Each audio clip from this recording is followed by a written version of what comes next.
Assalamualaikum warahmatullahi wabarakatuh. Kami dari kelompok pertama ingin menjelaskan sejarah VOC di Indonesia dari kedatangan, masa kejayaan, hingga keruntuhannya. Verenigde Oost-Indische Compagnie atau VOC, kongsi dagang Belanda yang kemudian berkembang dan memonopoli perdagangan di kawasan Asia. Organisasi ini bisa menyaingi serikat dengan Portugis dan Inggris yang sudah dibentuk sebelum VOC berdiri. Namun di balik kesuksesannya, VOC menorehkan sejarah kelam bagi bangsa Indonesia dengan memonopoli dagangannya, hingga akhirnya terusir oleh kehadiran tentang Jepang. A few moments later. Kedatangan Belanda di Indonesia dan pembentukan VOC. Tokoh pengusul kongsi dagang VOC yaitu Johan van Oldenbarneveldt. Kedatangan Belanda ke Nusantara berawal pada abad ke-16, di mana Belanda membuat ekspedisi pelayaran untuk mencari kepulauan rempah-rempah. Dalam ekspedisi itu dikirim 4 kapal dengan 249 awak dan 64 pucuk meriam berangkat di bawah pimpinan Cornelis de Houtman. Baru pada Juni 1596, kapal-kapal de Houtman sampai di Banten dan merupakan pelabuhan dengan jumlahan lada terbesar di Jawa Barat. Houtman ini menjadi panduan bagi penjelajah Belanda yang menggelar ekspedisi besar-besaran ke Nusantara. Pada Maret 1599, Jacques van Eyck tiba di Kepulauan Rempah-Rempah Maluku. Ia kemudian kembali ke Belanda dengan mengangkut banyak rempah-rempah. Keuntungan yang didapat Jacques van Eyck untuk memikat banyak pengusaha Belanda dan terjadilah persaingan dagang yang justru membuat keuntungan menjadi semakin kecil. VOC kemudian didirikan oleh perkumpulan saudagar Belanda di bawah pemerintah pada tahun 1602 dengan pusatnya di Amsterdam.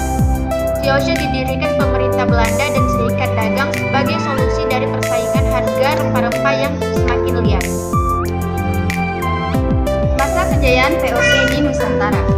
Perkumpulan para saudagar di Belanda yang menjadi cikal bakal VOC tak memakan waktu lama. Pada abad ke-17 dan ke-18, VOC atau dikenal juga sebagai Perserikatan Dagang Hindia Timur berkembang menjadi serikat dagang yang paling sukses. Kesuksesannya berhasil menekan para pedagang Inggris dan Portugis yang telah lebih dulu mencapai Nusantara. Dengan kesuksesan tersebut, Parlemen Belanda memberikan VOC memiliki hak istimewa yang dikenal sebagai hak oktroi, yang memberikan kewenangan untuk melakukan monopoli perdagangan rempah-rempah di wilayah antara Tanjung Harapan sampai Selat Magellan termasuk Nusantara. Merekrut pegawai atas dasar sumpah setia, membentuk angkatan perang dan melakukan perang, membangun benteng, mengadakan perjanjian di seluruh Asia, serta mencetak dan mengeluarkan mata uang selanjutnya di tahun 1610. Belanda juga menempatkan seorang gubernur jenderal di Batavia untuk menangani urusan perdagangan dan ekspansi. Pertama di Nusantara adalah Pieter Both 1602 sampai 1614 yang berkedudukan di Batavia. Kemudian ada juga Frederik de Houtman yang menjabat sebagai gubernur jenderal di Ambon tahun 1605 hingga 1611. Dengan meluasnya kewenangan VOC yang tidak hanya mengurusi masalah perdagangan dan dengan hasil monopoli perjualan rempah-rempah, tak heran VOC bisa mencapai puncak kejayaan. Bahkan di Nusantara, VOC menjajah dengan waktu yang lama karena secara bertahap selalu memperluas dan memperkuat daerah jajahan secara sistematis.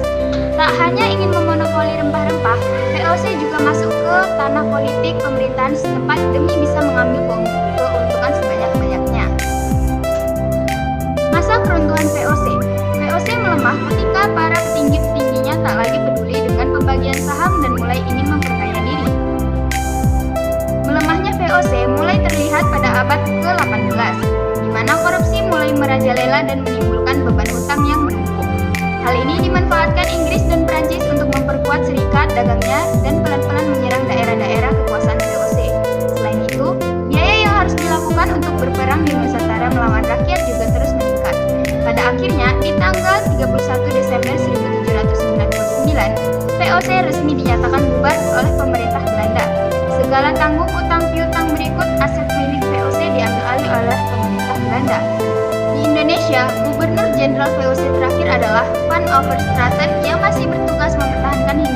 Indonesia dari serangan Inggris. Sekian sejarah singkat tentang VOC yang dapat kami jelaskan. Kami akhiri. Wassalamualaikum warahmatullahi wabarakatuh.